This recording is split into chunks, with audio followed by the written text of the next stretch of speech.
सिंध के वज़ीर आला मुराद अली शाह के अपने आबाई ज़िले जामशोर व मेहर दादू में अमन अमान की सूरत हाल कायम न हो सकी। अमन अमान की सूरत हाल इतनी बिगड़ चुकी है कि लोगों ने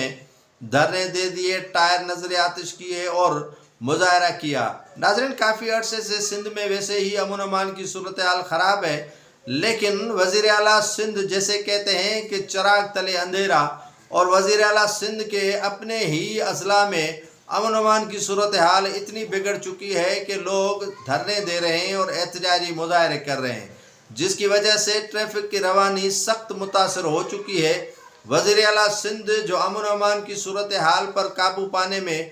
मुकम्मल तौर पर नाकाम हो चुके हैं और सारा मलबा वज़ीर दाखिला सिंध ज़ियाउल हसन लंजार पर डाल रहे हैं, और ज़ियाउल हसन लंजार की वजह से वज़ीर आला सिंध के बकौल अमन अमान की सूरत हाल बेहतर नहीं हो सकती है। जब वज़ीर दाखिला सिंध का कलमदान वज़ीर आला सिंध के पास हुआ करता था तो उनका कहना था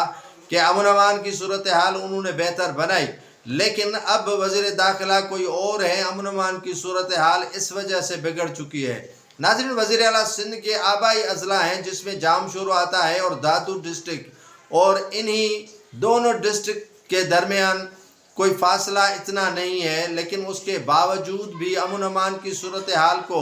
वज़ीर आला बेहतर बनाने के बजाय सारा मलबा वज़ीर दाखिला सिंध पर डाल रहे हैं, जैसे वो अपने आप को बरी ज़िम्मा करार दे रहे हैं। अमन अमान की सूरत हाल सिंध में इतनी बिगड़ चुकी है कि लोग सरापा एहतजाज बन चुके हैं और आए रोज़ डकैती, अगवा बराए तावान और लूट मार का सिलसिला जारी है। पहले तो कराची में हुआ करता था, लेकिन अब सिंध के मुख्तलिफ अजला में ये सूरत हाल बन चुकी है कि लोग वहाँ जाने से भी कतराते हैं, जैसे पहले कराची हैदराबाद आने से कतराते थे